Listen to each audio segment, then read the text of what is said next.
Juízes, capítulo 6, vamos à leitura da palavra do Senhor. Diz assim: Fizeram os filhos de Israel o que era mal perante o Senhor, por isso o Senhor os entregou na mão dos midianitas por 7 anos. Prevalecendo o domínio dos midianitas sobre Israel, fizeram estes para si, por causa dos midianitas, as covas que estão nos montes, e as cavernas e as fortificações. Porque cada vez que Israel semeava, os medianitas, os amalequitas, como também o povo do Oriente, subiam contra ele. E contra ele se acampavam, destruindo os produtos da terra até a vizinhança de Gaza.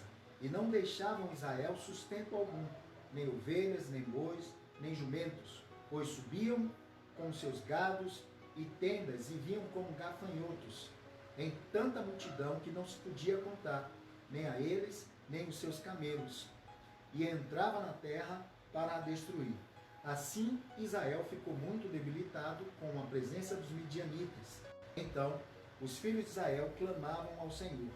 Tendo os filhos de Israel clamado ao Senhor por causa dos midianitas, o Senhor lhes enviou um profeta que lhe disse: Assim diz o Senhor, Deus de Israel: Eu é que vos fiz subir do Egito, e vos tirei da casa de servidão, e vos livrei da mão dos egípcios, e da mão de todos quantos vos oprimiam, e os expulsei diante de vós, e vos dei a sua terra.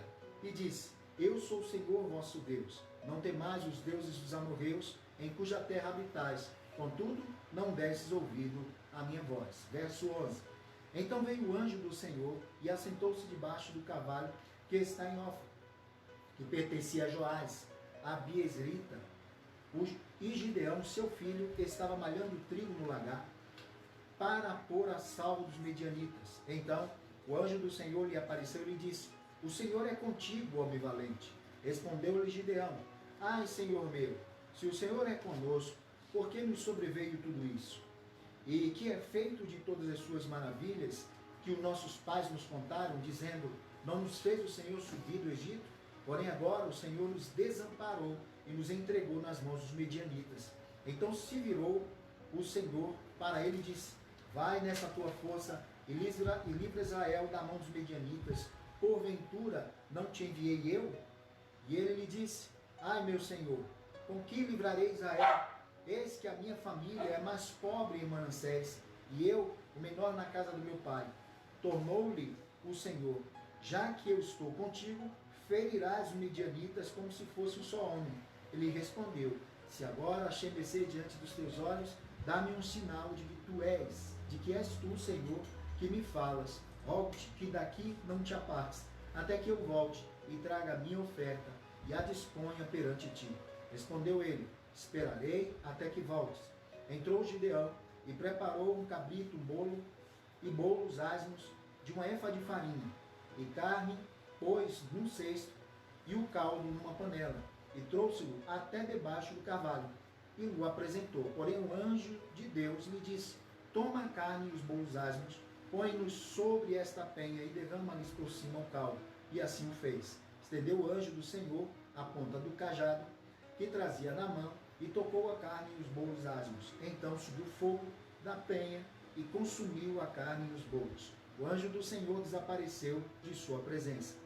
Viu Gideão que era o anjo do Senhor, e disse: Ai de mim, Senhor Deus, pois vi o anjo do Senhor face a face. Porém o Senhor lhe disse: Paz seja contigo, não temais. Não morrerás. Então Gideão edificou ali um altar ao Senhor e lhe chamou de O Senhor é Paz.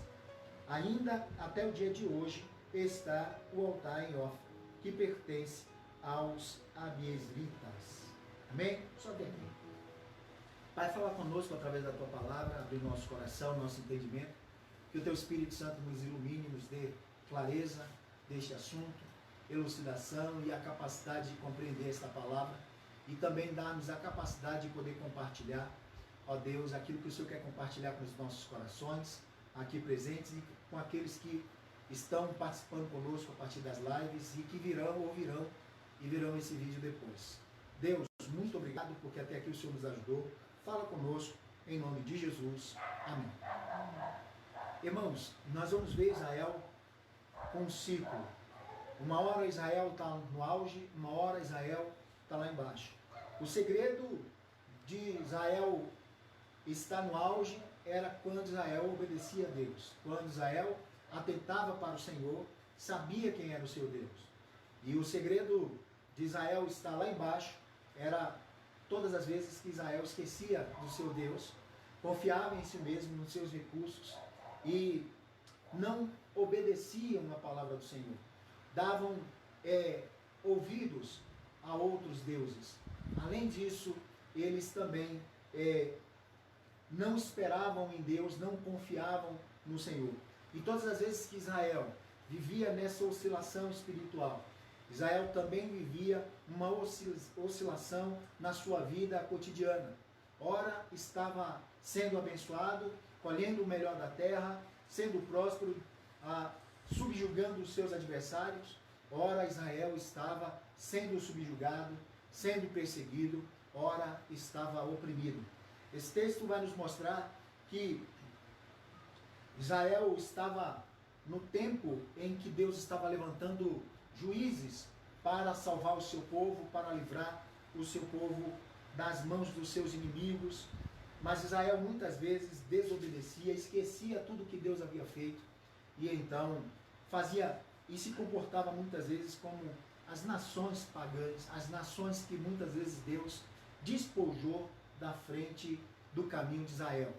E agora não é diferente. Nós vamos ver um texto em que Israel está muito debilitado. Israel está passando por uma fase difícil. Israel está passando por lutas. Israel está passando não apenas por um problema de identidade social, político, econômico, espiritual.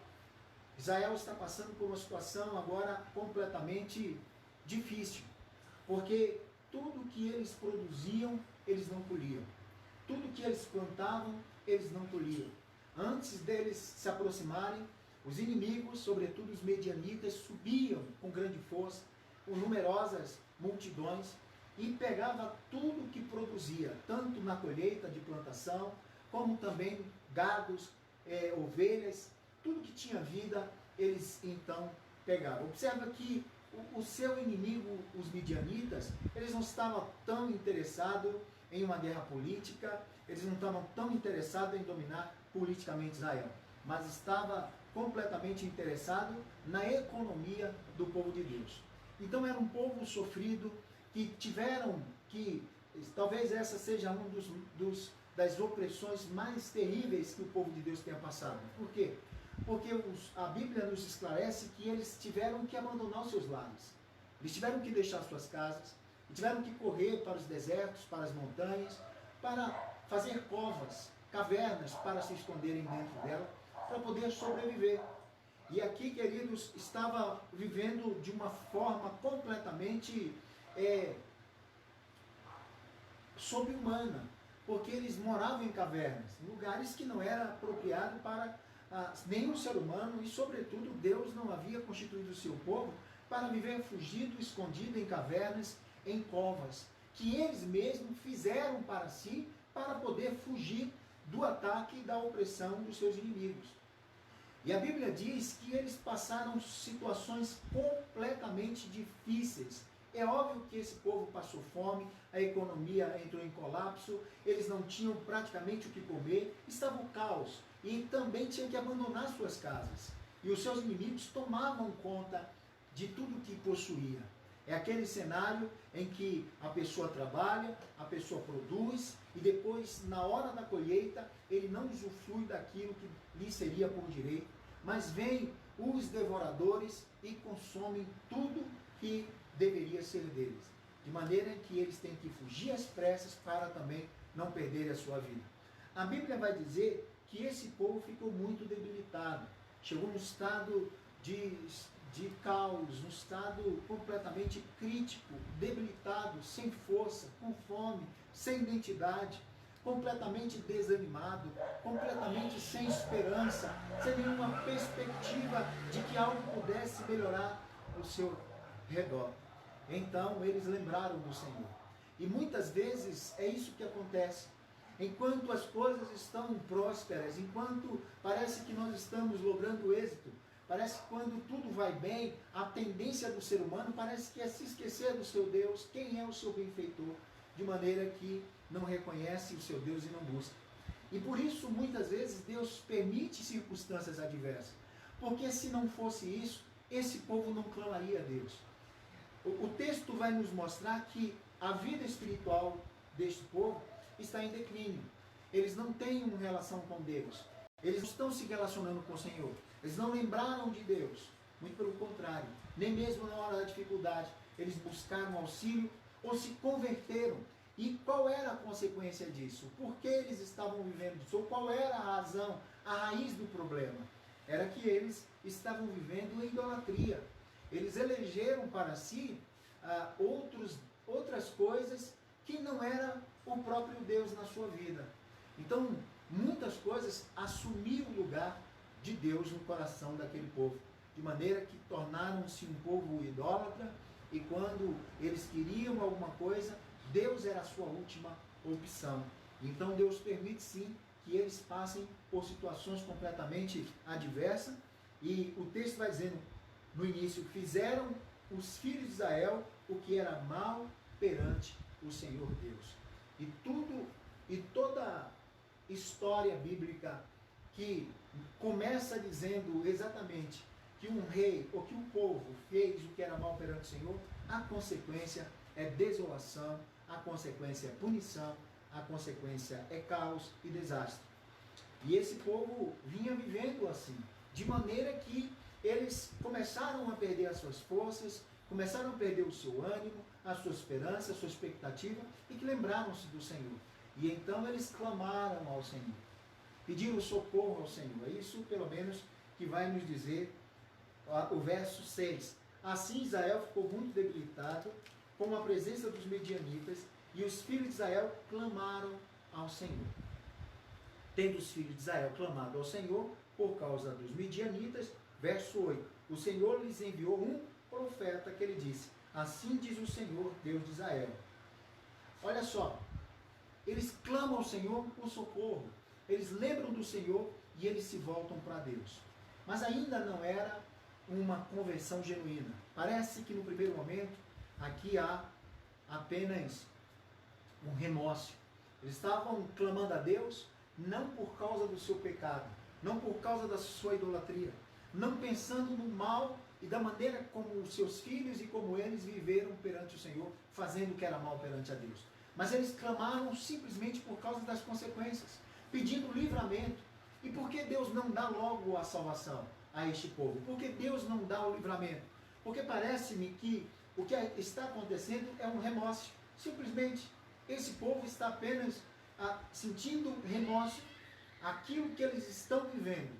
Mas em nenhum momento eles estão incomodados com a vida que eles levavam e da maneira fútil como eles estavam tratando Deus. Da maneira irresponsável como eles estavam lidando com seu Deus. Por isso Deus, ao invés de enviar socorro, Ele primeiro envia um profeta.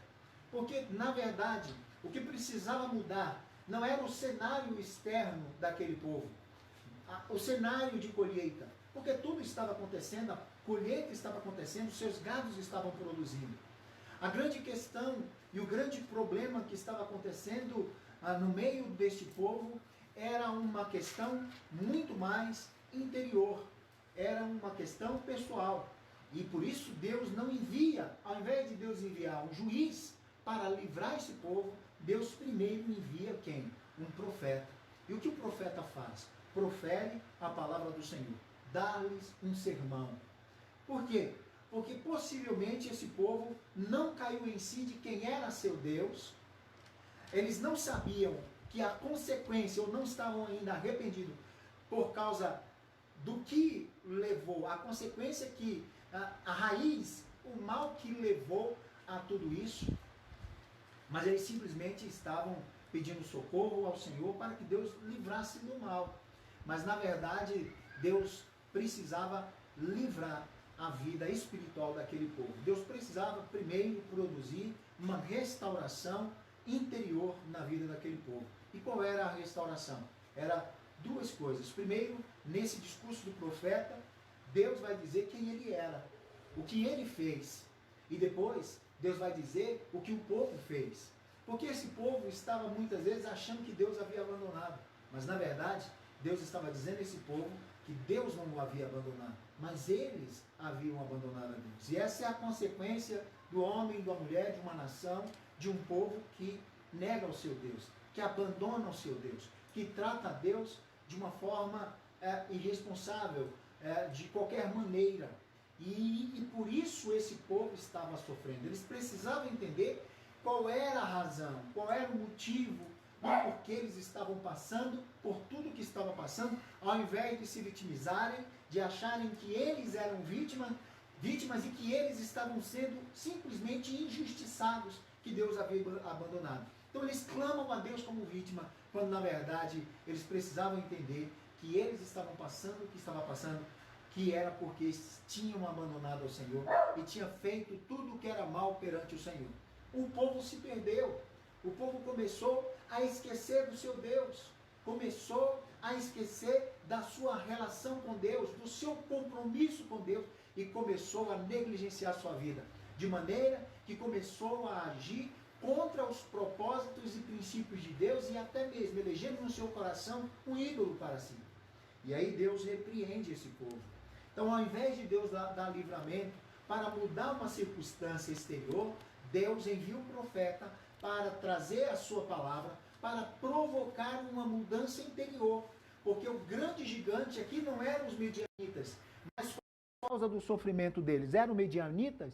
Não, os medianitas eram instrumentos de Deus, consequência. Mas o maior problema deles, o maior gigante que existia, o maior inimigo dos filhos de Deus, era as suas próprias atitudes para com seu Deus. Eles precisavam converter. Por isso, Deus, ao invés, quando eles pedem por livramento, pedem por socorro, porque eles estavam completamente debilitados, Deus, ao invés de mandar um profeta, Deus, ao invés de mandar um juiz para libertá-los, Deus envia um profeta para falar-lhes ao coração.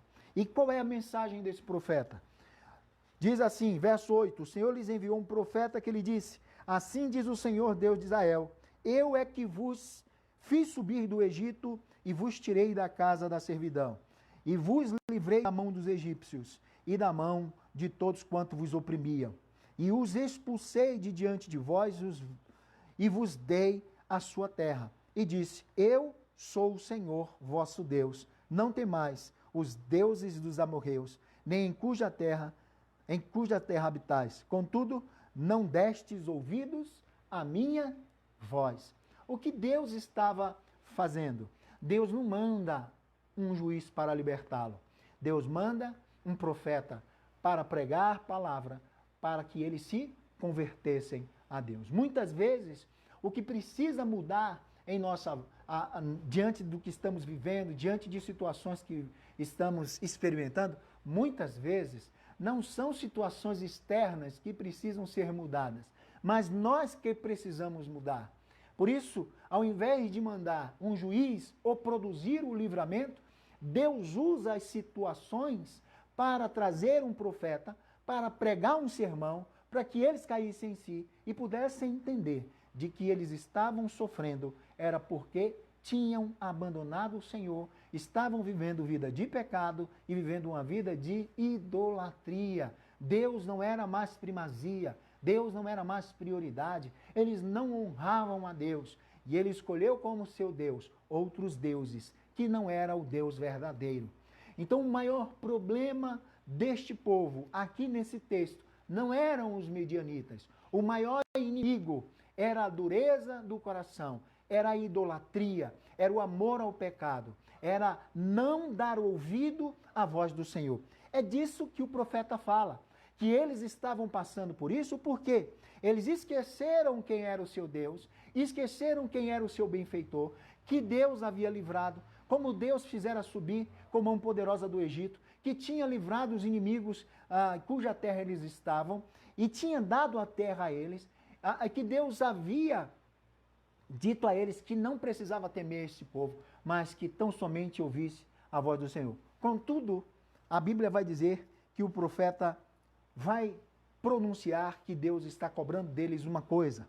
Contudo, não destes ouvido à minha voz. Então, muitas situações que podemos viver e que podemos estar passando ou passaremos, muitas vezes, queridos, é fruto de não darmos ouvidos à voz do Senhor. Então, observa que Deus sabe exatamente do que a gente precisa. Deus sabe como tratar cada um de nós e como Ele usa as suas ferramentas. Na hora de mandar um juiz, Ele manda um juiz. Mas na hora em que precisa trazer um profeta para trazer o povo à realidade, para que haja um conserto entre o seu povo, aí então Deus manda o profeta. Deus lida não com aparências, não com palavras, não com rituais. Deus lida com a essência.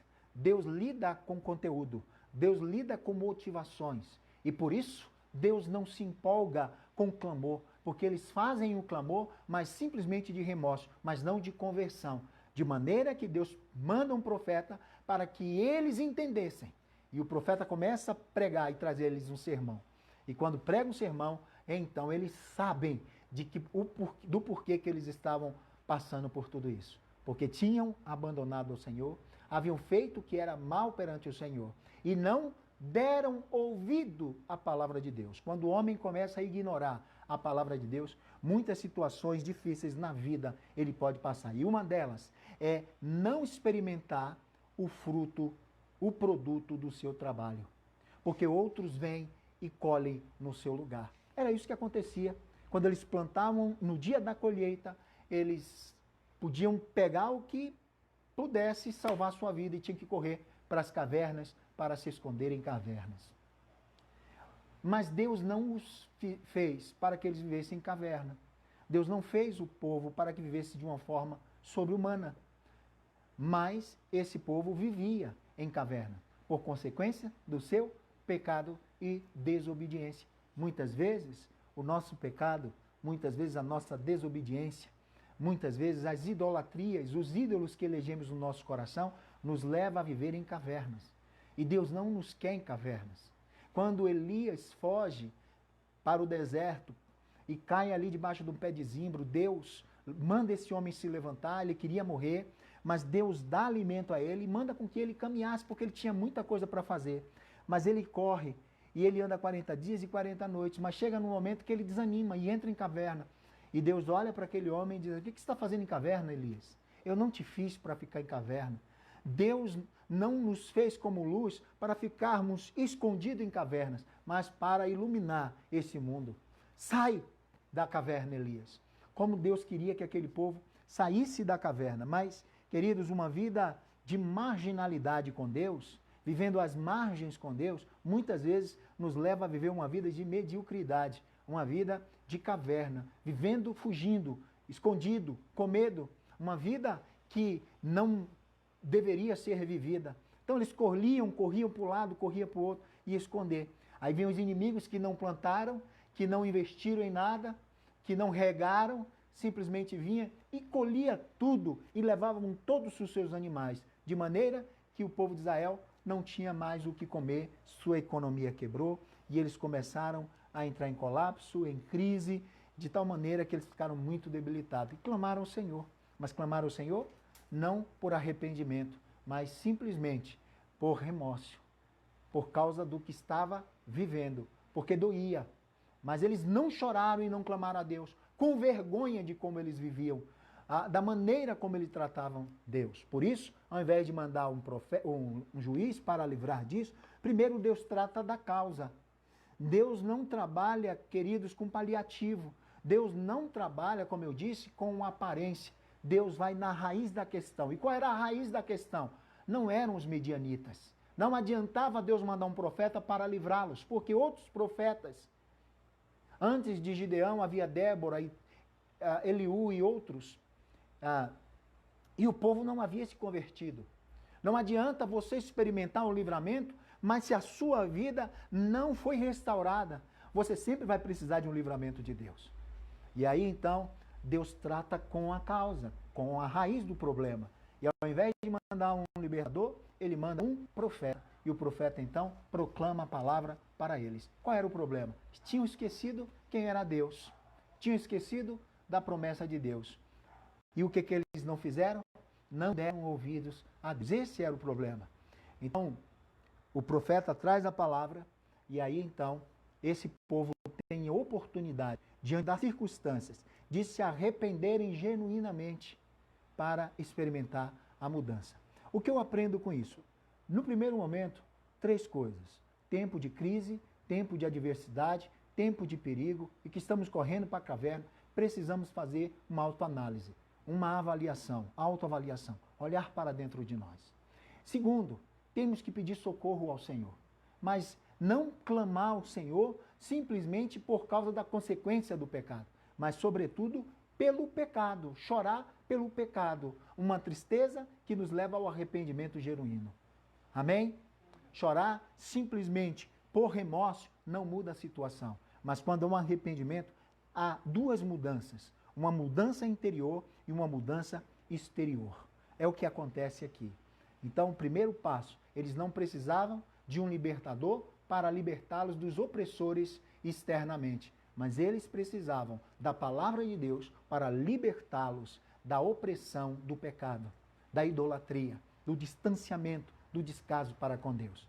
E é assim que começa o processo de restauração. Antes de mudar um contexto, Deus muda o povo de Israel, manda um profeta para pregar a palavra. O meio pelo qual nós somos sarados, o meio pelo qual nós somos tratados é a partir da palavra de Deus. Em tempo de crise, clame ao Senhor, mas não apenas clame. Vá para a palavra de Deus, porque ela restaura a alma. A palavra de Deus nos levanta, a palavra de Deus nos ergue, a palavra de Deus nos põe de pé, a palavra de Deus nos cura, a palavra de Deus aumenta-nos a fé. Então, no tempo de crise, ouça a palavra de Deus. Hoje, Deus talvez não mande um profeta, mas Ele manda um pregador. E talvez Deus não mande um pregador. Você tem a sua Bíblia, abra a sua Bíblia, leia, porque Deus tem uma palavra para a sua vida. E ela pode mudar a sua história. E ela pode mudar. E talvez o problema não seja externo, mas interno. E a palavra de Deus pode mudar essa realidade. Deus tratando primeiro da causa, depois a Bíblia diz que Deus vai providenciar um libertador, um juiz.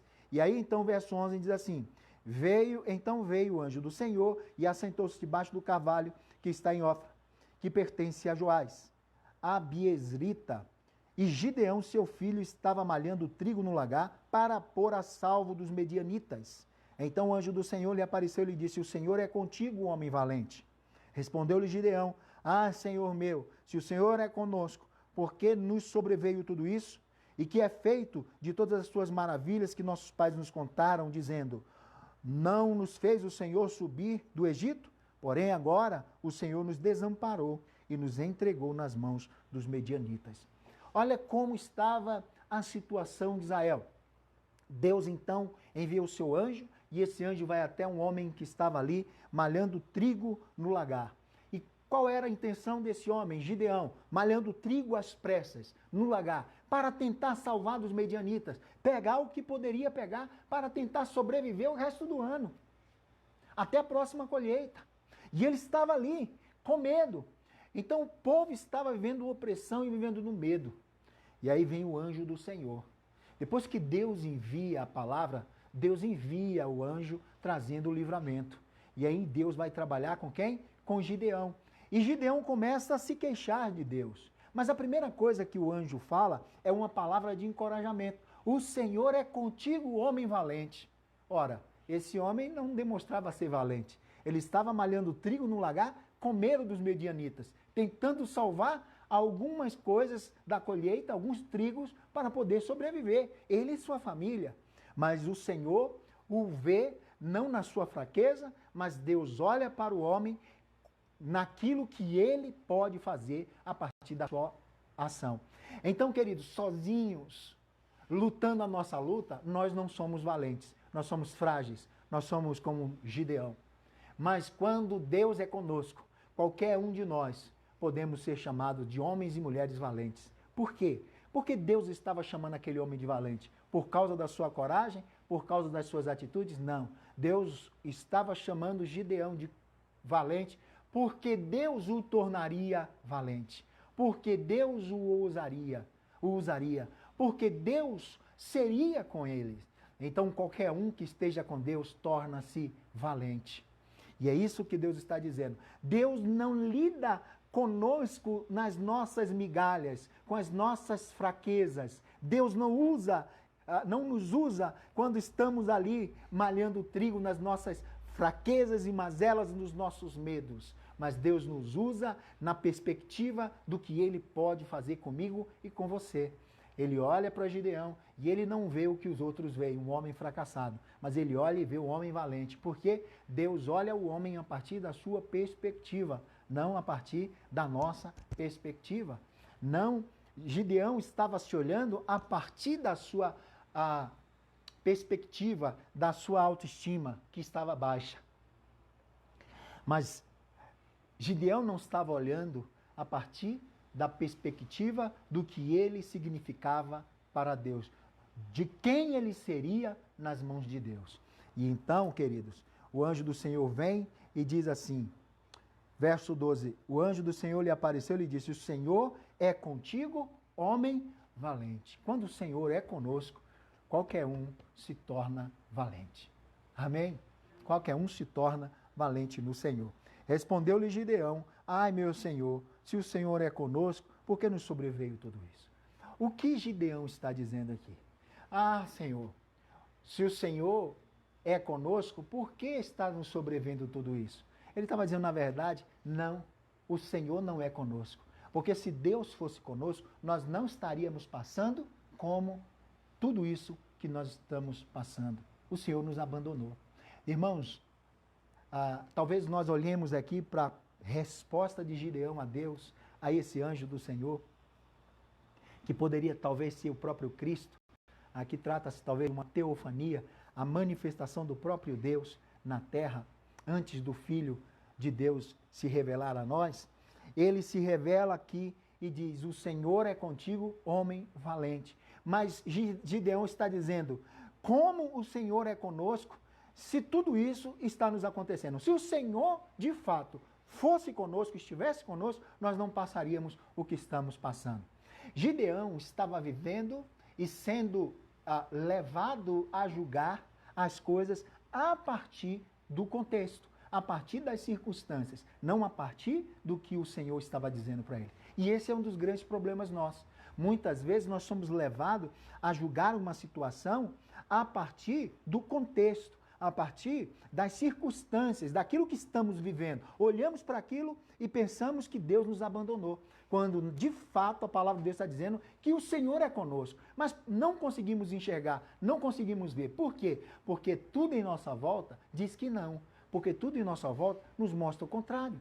E aí nós agimos muitas vezes como Gideão. Se o Senhor fosse de fato conosco, eu não estaria passando o que nós estamos passando. Quantos de nós já não dissemos isso, já não falamos isso? Se Deus me amasse, por que eu passaria por isso? Se Deus amasse a minha vida, Deus amasse a minha família, porque então Deus não teria feito o que fez, ou Deus não teria permitido nós perdermos aquilo que perdemos. Se Deus nos amasse, se Deus nos ama, por que nós estamos passando por isso? Porque temos a tendência de julgar a presença de Deus, de julgar o favor de Deus, de julgar o amor de Deus a partir do que estamos vivendo. Olhamos e vivemos muitas vezes pelas circunstâncias e não pelos olhos da fé. Esse é o grande problema. E diante disso, quando nós temos essa síndrome de Gideão, de que que Deus nos abandonou, que Deus nos esqueceu, nós nos vemos pequeno, nós nos enxergamos minúsculo. E aí, olha só, o que isso produz na autoestima desse homem. Primeiro ele diz que Deus não era com ele. Enquanto Deus estava afirmando que era com ele, o anjo do Senhor estava dizendo, o Senhor é contigo, homem falante. Ele fala, se o Senhor fosse conosco, nós não estaríamos vivendo. Muito pelo contrário, olha o que ele vai dizer. Verso 13, respondeu-lhe Gideão, ai Senhor meu, se o Senhor é conosco, por que nos sobreveio tudo isso? E o que nos é feito de todas as suas maravilhas que nossos pais nos contaram? Dizendo, não nos fez o Senhor subir do Egito? Porém agora o Senhor nos desamparou e nos entregou nas mãos dos medianitas. O Senhor nos abandonou. Como que o Senhor é conosco? Olha aqui, Senhor, em nossa volta. Queridos, nós não podemos permitir ser contaminado com essa visão, a síndrome de Gideão. Julgar o amor de Deus de acordo com a circunstância, com aquilo que está em nossa volta. Se tudo está bem, Deus nos ama. Se tudo está mal, Deus não nos ama. Aprender com Jó, que disse, olha, tudo que eu tenho foi Deus que me deu. Se Deus me abençoou, Bendito seja Deus por ter me dado tudo isso. E bendito seja Deus por ter tirado. Nu eu nasci e nu eu voltarei para o pó. E ele diz, bendito seja Deus que me deu e bendito seja Deus que tirou. Ele não duvida do amor de Deus. Mas nossa tendência, queridos, é julgar o amor de Deus baseado no que estamos vivendo, o aqui e o agora. Quando Deus muitas vezes está nos dizendo, o Senhor é contigo, homem valente. Mas não nos sentimos valentes. Por quê? Duvidamos de que Deus está conosco. Por quê? Por causa de tudo que está nos sobrevindo.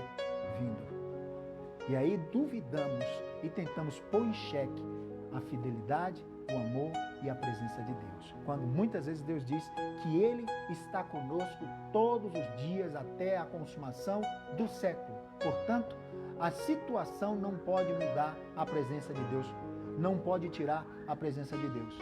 O que diremos de todas estas coisas? Se Deus é por nós, quem será contra nós? A Bíblia vai dizer que nem a altura, nem a profundidade, nem a largura, nem anjos, nem principado, nem potestade pode nos separar do amor de Deus. Mas muitas vezes a circunstância nos leva a dizer ou a sentir de que Deus nos desamparou e de que Deus não é conosco. Mas quando temos essa síndrome de Gideão, de pequenez, de que Deus não é conosco, de que Deus nos desamparou, nossa autoestima cai. Olha o que ele vai dizer, verso 14. Então virou o Senhor para ele e disse, vai nessa tua força e livra Israel da mão dos medianitas, porventura não te enviei eu? Olha o que ele diz. E ele disse, ai Senhor meu, com que livrarei Israel? Eis que a minha família é a mais pobre em Manassés, e eu o menor da casa do meu pai. Então, queridos, muitas vezes nós ficamos presos a isso. Duas situações. Primeiro, a circunstância é que dita para nós se Deus está conosco ou não. Não a palavra de Deus, quando na verdade deveria ser a palavra de Deus, o que ela diz. Segundo, baseado nesse sentimento, a tendência nossa é nos diminuir. É achar que não somos absolutamente nada e que não podemos absolutamente nada. Quando o Senhor diz diferente, homem valente, vai nessa tua força. Quem era a força dele? Era o próprio Deus. Quem é a nossa força? É o próprio Deus. Por isso Deus nos diz isso. Vai nessa tua força. Mas ele, diante da primeira visão distorcida, ele chega a ter a segunda visão distorcida. Eu sou o menor da minha casa. Mas glória a Deus, porque Deus não precisa de nem maior, nem de família rica, nem de família nobre, para promover um livramento, para operar um milagre. Deus faz um milagre a partir do pequeno, a partir do nada, a partir do insignificante. A Bíblia diz que Deus pegou os que não são para confundir aqueles que são. A Bíblia diz que Deus usa as coisas pequenas. Deus usa os incapacitados, porque Ele é a própria força que capacita. E é isso que nós precisamos aprender para lidar com as situações da vida, com os medianitas que nos cercam muitas vezes e que nos faz correr para as covas da vida, nos esconder nas cavernas, nas fortificações, nas covas da vida. As lutas, as dificuldades. Precisamos entender que Deus nunca nos abandonou. Precisamos entender que o Senhor é conosco, mesmo que você não veja, mesmo que a situação seja completamente adversa e contrária. Segundo, não se menospreze. Se Deus é contigo, você é valente. Deus pode te usar. Deus pode te usar para mudar uma realidade na sua família, na sua casa, no seu trabalho, no seu bairro, na sua cidade, no seu estado, no seu país, ou aonde Deus quiser que você vá. Não te mandei eu? Vai nessa tua força. Não foi eu quem te enviei? Deus não precisa de grandes homens. Deus faz homens pequenos tornar-se grandes homens. Deus não precisa de muitos recursos para mudar a história de uma igreja. Somos pequenos, mas se Deus quiser, Deus pode nos tornar grande. Se Deus é conosco, Deus pode mudar essa realidade. Amém. E é isso que acontece. E então ele duvida e diz assim, tornou-lhe o Senhor, já que eu estou contigo, ferirás os medianitas como se fosse um só homem. Aí Deus está dizendo, qual é o segredo da tua vitória, Gideão? O que te torna forte e o que faz com que você seja bem-sucedido? Eu estou contigo. Esse é o segredo. Olha o que o Senhor vai dizer. Já que eu estou contigo, ferirás. Amém? Por que eles não conseguiam ferir antes? Porque eles estavam em desarmonia com Deus. Mas Deus restaura o altar. Faz com que esses homens tomem uma postura, deixem os seus ídolos e comecem a voltar-se para Deus. Deus levanta alguém do meio de uma pequena família. E no meio dessa pequena família, um que é menor ainda, para promover um grande livramento. Amém. Deus não precisa de muito para operar grandes livramentos, grandes sinais. E aí então, verso 17, ele respondeu: se agora achei mercê diante dos teus olhos, dá-me um sinal de que és tu, Senhor, que me falas. Rogo-te que daqui não te aparte até que eu volte e traga a minha oferta e a disponha perante ti. Respondeu ele: estarei até que voltes. Entrou Gideão, preparou um cabrito e bolos asmos de uma êfa de farinha, e a carne pôs num cesto e o caldo numa panela, e trouxe-o até debaixo do cavalo e lhe apresentou. Então a primeira coisa que ele faz, ele vê que o Senhor está ali com ele, e se eu achei graça, eu vou então oferecer oferta ao Senhor. Adore a Deus no meio do caos, no meio da crise. Ofereça oferta ao Senhor. Esse homem foi lá, pegou o que ele tinha na sua casa e preparou e trouxe para o anjo do Senhor. E o anjo do Senhor disse: eu vou aguardar, eu aceitarei a tua oferta. Porque ele estava ofertando ao próprio Deus. Amém? Muitas vezes nós queremos vencer, sair do caos, sair da miséria, sair da crise, mas não queremos ofertar para Deus. Não queremos dispor para Deus. Queremos que uma situação mude, mas queremos nos dispor para Deus. Não queremos abrir mão para Deus. Esse é o outro segredo. Ele vai lá e pega e oferece ao Senhor. Só que ele vai pôr debaixo do cavalo. O anjo diz: não, tira a sua oferta do chão e põe em uma pedra, em uma penha. Muitas vezes nosso culto, nós estamos tão para baixo, nós estamos tão cabisbaixo, que o nosso culto a Deus é medíocre. A nossa oferta a Deus é escondida para ninguém ver.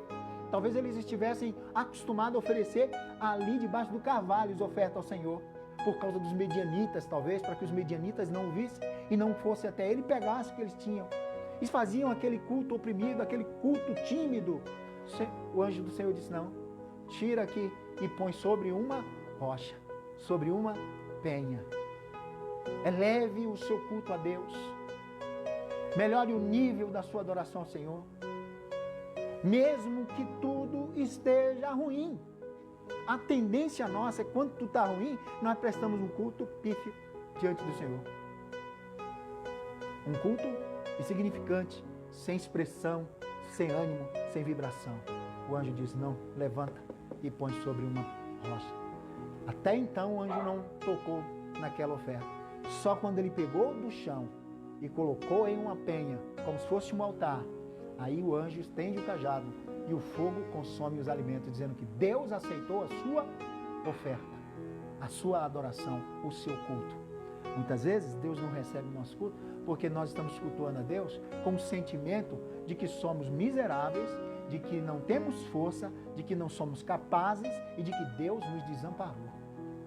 É um culto completamente fajuto. E oferecemos um culto sem expressão. Aí o Senhor diz: não, eleva esse culto, levanta o nível desse culto, das suas ofertas. E aí então, quando ele coloca lá, é que o anjo recebe e o fogo consome aquela oferta como expressão de aceitação. E diante disso, Deus então prepara esse homem, levanta esse homem e ele faz um altar ao Senhor. Amém? Aí a Bíblia diz que ele fez um altar perante o Senhor. Porém o Senhor lhe disse: paz seja contigo, não temas, não morrerás. Então Gideão edificou, verso 24, então Gideão edificou ali um altar ao Senhor e lhe chamou de O Senhor é Paz, em meio à guerra, porque Deus trouxe paz àquele homem quando ele se sentia pequeno, desamparado e abandonado por Deus. Diante da crise, quando ele ergue ao Senhor, oferta ao Senhor, cultua ao Senhor, e ele começa a olhar na perspectiva do Senhor, ele vai dizer: o Senhor é paz. O Senhor é paz. Qual era a falta de paz que eles estavam sentindo? Era gerado por causa da pequenez da visão deles, de que Deus o abandonou. E quando a gente acha que Deus nos abandonou, queridos, a gente perde a paz mesmo. Sabe por quê? Porque se Deus virou as costas para nós, quem pode nos salvar mais? Ninguém. E aí o homem entra em desespero. O homem se joga lá embaixo. E acabou a vida. Se Deus virar as costas para um homem, acabou a vida desse homem. A vida não tem sentido. Nada faz sentido nessa vida. E aí então, Deus restaura aqui, não apenas o povo, mas também restaura a vida do libertador, de Gideão, do líder. Trabalha também na vida dele, restaurando a sua autoestima, a sua confiança em Deus, a sua fé e o seu culto. Não é mais um culto escondido, mas é um culto numa rocha, numa penha, e o anjo recebe. Amém?